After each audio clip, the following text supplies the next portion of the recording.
उत्तराखंड की 5 सीटों पर चुनाव कोई भी जीते, पर दिल लोगों का बॉबी पंवार जीत रहे हैं।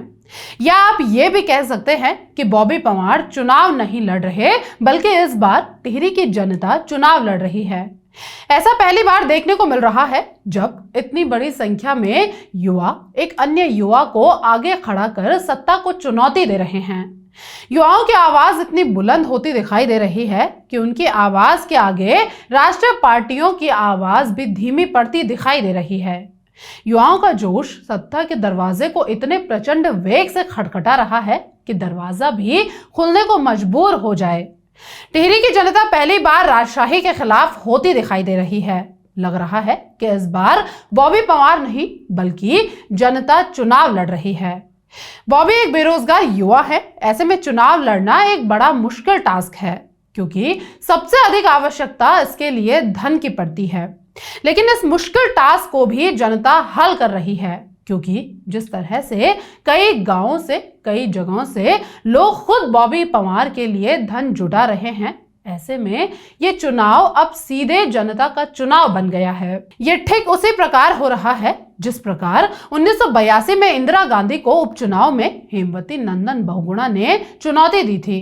ठीक उसी प्रकार इस बार बॉबी भी दो मजबूत राष्ट्र दलों बीजेपी और कांग्रेस को टक्कर दे रहे हैं।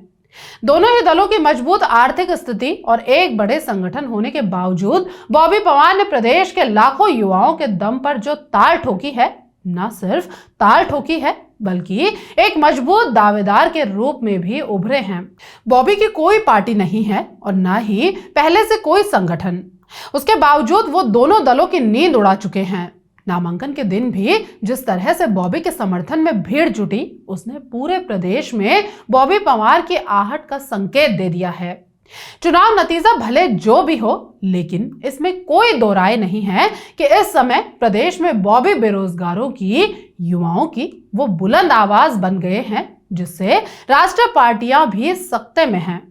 ये भीड़ कोई पैसे से बुलाई गई भीड़ नहीं थी, बल्कि खुद अपनी स्वेच्छा से आए वो लोग थे जिनको लगता है कि यही वो माध्यम है जिसके जरिए उनकी आवाज शायद सुनी जाए, क्योंकि अक्सर राजनीतिक दल इन आवाजों को सुनते नहीं हैं। बॉबी के साथ दिनों दिन जुड़ता समर्थन ये संकेत देता है कि अगर बॉबी पंवार जीते तो एक बुलंद आवाज देश की संसद में भी सुनाई देगी।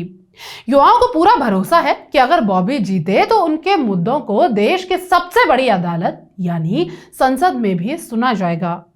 फिलहाल बॉबी के लिए वो युवा भी इस बार प्रचार में उतरे हुए हैं जो आज से पहले कभी राजनीति में रुचि ही नहीं रखते थे।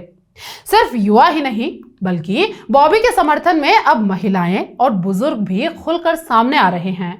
जिस तरह से हेमवती नंदन बहुगुणा ने 82 के उपचुनाव में इंदिरा गांधी की जबरदस्त घेरबंदी के बाद भी उनको शिकस्त देने में कामयाबी हासिल की थी, टिहरी का चुनाव भी ठीक उसी तरह लड़ा जा रहा है।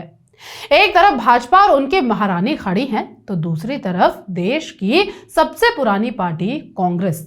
इन्हीं दो पार्टियों के बीच से बॉबी पंवार के लिए रास्ता बनाने में जुटे हैं हजारों युवा। वो युवा जो पेपर लीक के खिलाफ सड़कों पर उतरा, तब शायद सरकार ने भी नहीं सोचा होगा कि एक दिन यही युवा इनके लिए इतनी बड़ी चुनौती बनकर सामने खड़े हो जाएंगे। हम फिर कह रहे हैं कि चुनाव नतीजे भले कुछ भी आए, लेकिन पहली बार इस प्रदेश के युवाओं में किसी प्रत्याशी के लिए इतना जुनून दिखाई दे रहा है। ये जुनून क्या बॉबी को संसद तक पहुंचा पाएगा, ये तो समय ही बताएगा।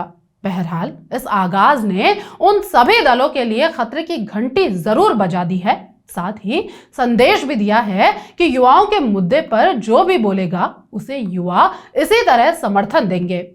अब देखना यह होगा कि बॉबी राष्ट्रीय दलों को मात देकर हिमालय पुत्र कहे जाने वाले हेमवती नंदन बहुगुणा की तरह कोई इतिहास रच पाएगा या नहीं। फिलहाल इस वीडियो में बस इतना ही। आपकी इस खबर पर क्या राय है हमें कमेंट सेक्शन में जरूर बताएं। अगर आपको हमारा ये वीडियो पसंद आए तो इसे लाइक करें, सब्सक्राइब करें और शेयर करना ना भूलें। चैनल को ज्वाइन करके आप हमें सपोर्ट भी कर सकते हैं। नमस्कार।